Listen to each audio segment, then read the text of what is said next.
Passengers and polish. Nancy is a guard's daughter. She was working on Scarlo with some polish and a rag.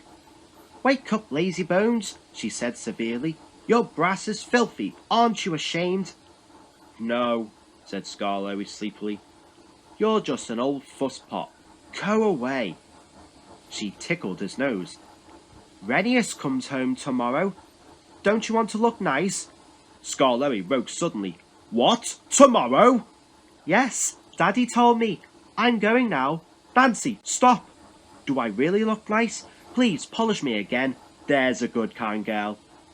"Now who's an old fusspot?" laughed Nancy. She gave him another rub, then climbed down. "Aren't you going to polish me?" asked Duncan. "Sorry, not today. I'm helping the refreshment lady this afternoon. We must get the ices and things ready for the passengers on Scarlo's 2 o'clock train." "Never mind, Duncan. I'll give you a good polish tomorrow." But Duncan did mind. "It isn't fair," he complained. "Peter Sam gets a special funnel, the handle gets special wheels, passengers get ices, and I'm never even polished." This of course wasn't true, but Duncan liked having a grievance. He began to sulk. That afternoon, a message came from the station by the waterfall. "One of Scarlo's coaches has come off the rails. Please send some workmen to put it right." Duncan was in steam, so he had to go. "All this extra work," he grumbled. "It wears an engine out." "Rubbish," said his driver. "Come on." The derailed coach was in the middle of his train, so Scarlo had gone on to the top station with the front coaches. Duncan left the workmen and brought the passengers in the rear coaches home. He sulked all the way. He arrived back just in time for his own 4 o'clock train. "I get no rest, I get no rest," he complained.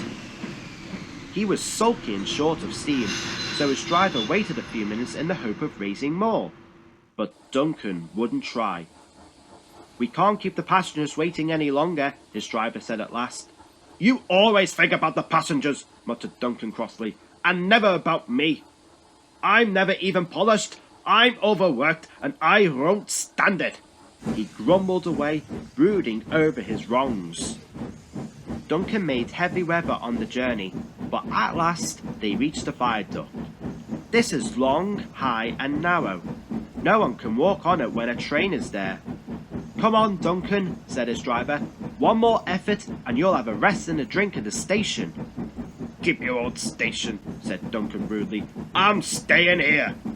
He did too. He stopped his train right on the viaduct, and nothing his driver or fireman could do would make him move another yard.